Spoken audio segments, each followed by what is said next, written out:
What's going on, guys? Welcome back to another video. Today's video specifically, we are here with the Datsun once again, and in this video we're actually going to be fixing a couple things today. So let me actually show you what we're going to be doing. I actually wanted to show you what the interior kind of looks like. Right here is where all the wires are at.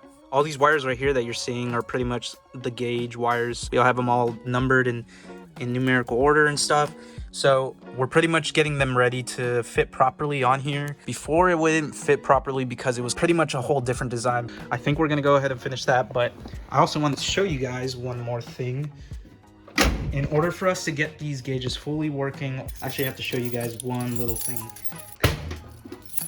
So right here, as you can see, this is pretty much what you would call the sending unit. And what this pretty much does is it actually reads the amount of gas you have in your fuel tank. So right, what that does, it actually has an arm inside the fuel tank that pretty much reads the exact amount of fuel that you have. Because this thing doesn't work, it actually malfunctions and kind of goes all over the place and reads the gauge at a wrong placement. So we actually got a brand new one to fix that, and I want to show you guys where we have it. So this right here is pretty much what I'm talking about. This is pretty much the part you see on the outside of the fuel tank. But this whole arm kind of goes inside the fuel tank and will actually tell you the correct reading on your gauge. So that's the part that we're actually gonna replace. So now that all of that is out of the way, let's get started with today's video. Okay, so first things first, in order for me to actually do this job, I actually have to go get the right tools. So right now I'm actually gonna go to Lowe's and see if we could pick up the right tools to do the jobs. And I'm gonna see what they have, and hopefully they have what we're looking for. So let's go to Lowe's.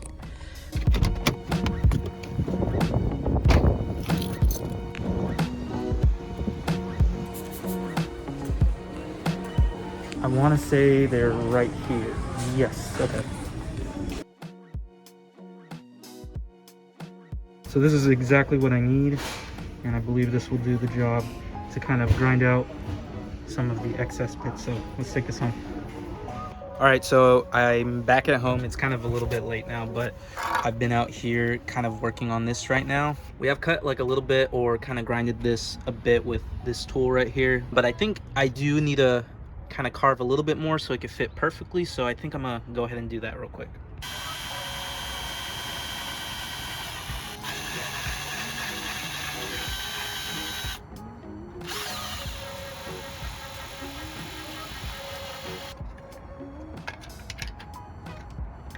I don't know, I think that looks pretty good. What do you guys think?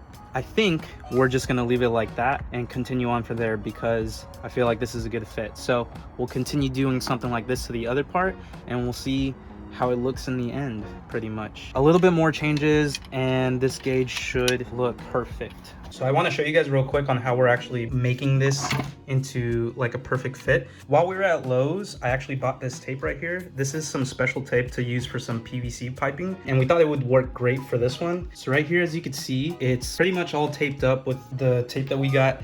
And we pretty much had it placed there because it acts as a spacer for the gauge to actually fit, so that it fits kind of more flush like this. Good thing the tape worked because I don't think there would be any simpler way to put it. And I think it's gonna work. So we're just gonna leave it like that. And honestly, this setup is looking great so far. So good job on this tape. So now that we figured out how to set up the gauges correctly, I wanna continue with the fuel sending unit job. But first things first, I wanna show you guys one thing. We also have all the fuel gauge electrical cables running back. I think it's this one right here, this little yellow wire, and I think it's part of that black wire. But we pretty much have it all running back to the tank now, and I believe all we just have to do, like I said, is just change this sending unit. So in order for us to actually pull out all the gas, we're gonna be using this little tank right here, as well as this little suction mechanism kind of thing. So on one side, the gas goes in, and one side, the gas goes out. And all we're gonna have to do is pretty much just take off this hose right here that's connected to the fuel tank. Hopefully the hose should be out, and we could actually take out the gas. So let's go ahead and do that real quick.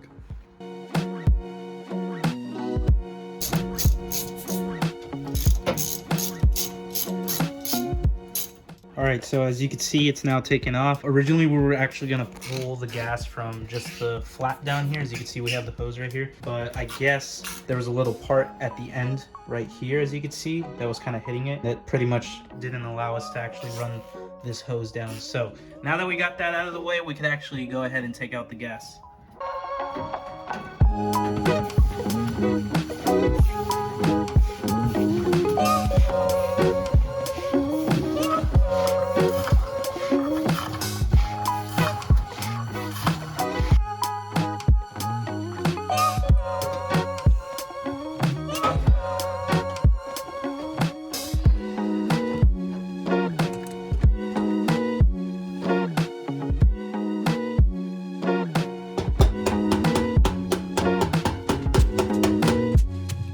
So now we finally have the old sending unit. As you can see, this thing is rusted out to the max, man. This arm, like I've said, it's supposed to read you the amount of gas, but when the arm doesn't go all the way, as you can see, it's kind of stuck there. That's pretty much why our fuel gauge would never read.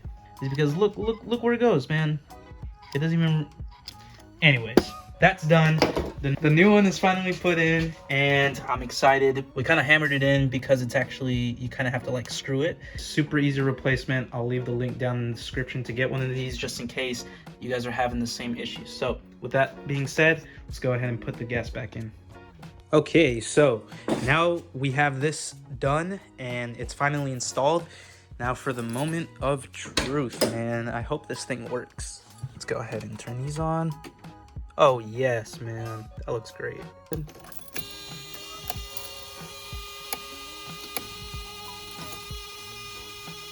Oh my gosh, dude. Yes, man. Oh my gosh, this is awesome. I finally have the fuel gauge installed and it's working properly now, as you guys can see. Now, thankfully, I won't have to worry about running out of gas every time I'm driving this car, so that's a plus. But I think there's another issue. I realized that once I turn this car on, my fans are no longer turning on. So we have an issue with the fans, I'm guessing. From what I've heard, they're not turning on, and that can definitely be an issue, especially when you're driving this car. You definitely don't want this thing to overheat and eventually blow up. So I'm not gonna drive this anytime soon until I figure that out. But now that everything's covered in the video, I want to show you guys the last part, which is the final look of the fuel gauges. So let's check it out. Let me just turn these on for you. So as you can see, it definitely looks better now with the proper fittings. It fits better with the stock cluster now. And as you can see, there's no more parts hanging out to pretty much tell that they are aftermarket gauges. So this looks amazing. I think it looks as good as factory, if not better. So let me know what you guys think about this. I'm super hyped about how it came out. It's a little bit of a downer that we ended up having to fix the fans for this, but eventually we'll get that fixed. So with that being said, guys, thank you once again for watching the video. If you guys haven't already, make sure to like, comment, and subscribe. I'll see you guys later. Peace out.